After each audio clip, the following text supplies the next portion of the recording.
Hey guys, so today I'm going to be looking at more Am I Wrong stories. So yeah, let's just get right into the video. My husband and I haven't been on a trip out of country for years. Well, he goes every year with his best friend. His reasons for going with him is because they both go to attend sporting events. This year, my husband told me I could go with him and his friend since they were visiting a new destination. He paid for my ticket and everything else since I'm a stay-at-home mum and have no job. The kids were left with my mum. However, when I found out that he had booked first class for himself and his friend, well, I got economy. I just couldn't hold my tongue. I confronted him about it, and he at first refused to discuss. Then when the argument got heated, he yelled, "I paid for your tickets. Isn't that enough?" Then kept on about how I should stop acting like I was royalty, and that if I come to think about it, even economy is fine for me since I technically don't work anyway.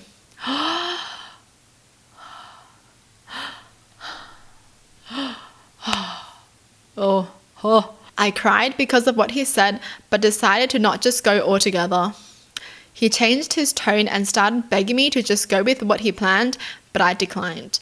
I went to pick the kids up from my mom's house, and he came back 3 hours later huffing and puffing about what happened. His friend sent me a text calling me entitled and said this was the reason why he didn't want my husband to take me with them, and I just proved his point. I did not respond, but I blocked him since he's gotten increasingly rude over the past few months. My husband said I keep crying about being excluded, and this is what happens when he finally decides to include me. Was I wrong for not settling for economy?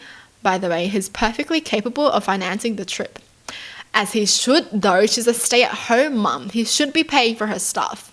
You can't say that she has no job when her job is literally to look after the kids. The money that they have together should be shared. If she could work, she would totally go work. I'm saying this because my mum has always told me she didn't want to be a stay-at-home mum. She just wanted to go back to work. But because I was born early, she was really afraid of something happening to me. So she just ended up, staying at home. You can't treat them like they're a bum, okay? And it does make sense for her to be angry because he bought his friend a first class ticket. But his wife, the mother of his kids, economy tickets? Like, what the heck? How does that make sense? How do you treat your friend better than you treat your wife? Like, how do you spend more money on your friend than you spend for your wife? Wow. It just sounds like he prioritizes his best friend more than his wife. They literally go on trips every single year, and she doesn't even go with him. And this is the first time she goes, and he's going to buy her economy tickets. I feel like I sound so petty and entitled by saying this, saying that she should get first class tickets too. But hey, she should, okay? She's married to him. She should, right? Am I the only one who feels that way? Well, for my mum, like, my dad worked and he gave her all the money that he makes. It's not even 50-50, he just gives it all to her. Like, yeah, even though my dad gives my mum all his pay, she still would rather to be working instead, because being a stay-at-home mum is just so freaking stressful. And she said her mental health just got worse and worse. But when she was working, she still had people to talk to, and it was way more fun. That's what she said. Like, she had more friends, like, co-workers, and it was just more fun because, gossiping. But I have so much respect for stay-at-home mums. My workplace doesn't have a dress code, so everyone dresses very casually. Today, I was wearing a top with thin straps with long pants and my shoulders were showing. One of my coworkers, Brian, was giving me angry looks all day, and when I finally asked him what's wrong, he told me that he thought better of me than to wear dress in barely any clothes to work. At that moment, Brian was wearing pretty short shorts and was barefoot. He's dressed like this the whole summer.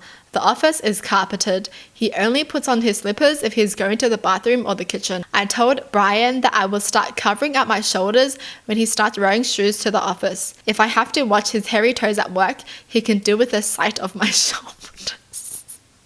Well, if you have such ugly feet, then you cover it up. She totally just roasted him, hey? That, of course, didn't help. He put on his headphones and didn't even look in my direction the rest of the workday. He sounds like a nightmare. Now I'm wondering if I was wrong to say that. He's a coworker and I should thrive for good work relationships.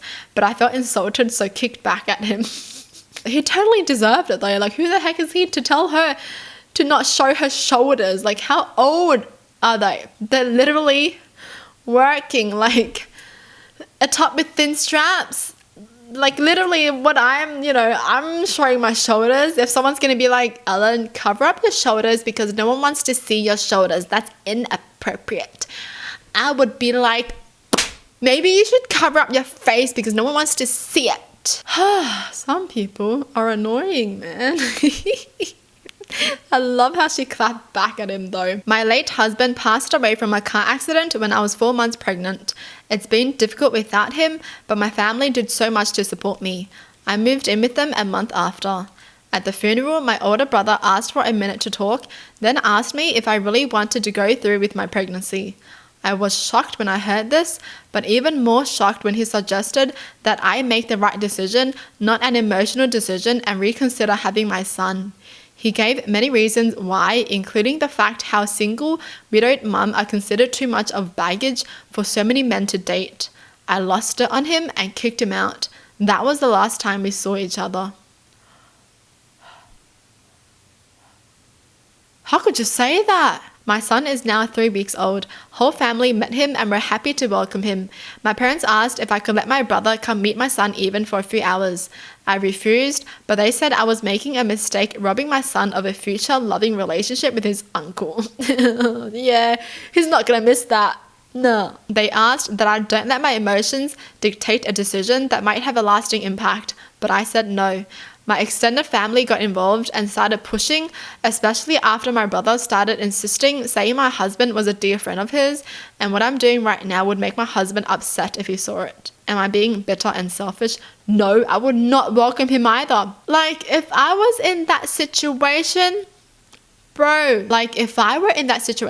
bro, of course I'm not going to let my son meet the person who told me to reconsider having him. As if. She was definitely right to not let her son meet the guy who didn't even want him to live. Okay? Jeez. And now he just wants to see him, saying they will have a good relationship. And the fact that he said it at her husband's funeral. How heartless do you have to be to drop that on someone, you know? Like, ugh. She's literally already dealing with so much, and now you're going to be like, you should not have the kid. That's the only thing that is left of her late husband. Obviously, she's going to want to have the kid, you idiot. Look at this again, though. Men trying to tell women what they should do and should not do with their bodies. Oh my gosh. Well, that's it for the video. Hope you guys enjoyed. Tell me in the comments down below what your thoughts are. And as always, thanks for watching. Hope you guys liked it, and I'll see you guys next time. Bye.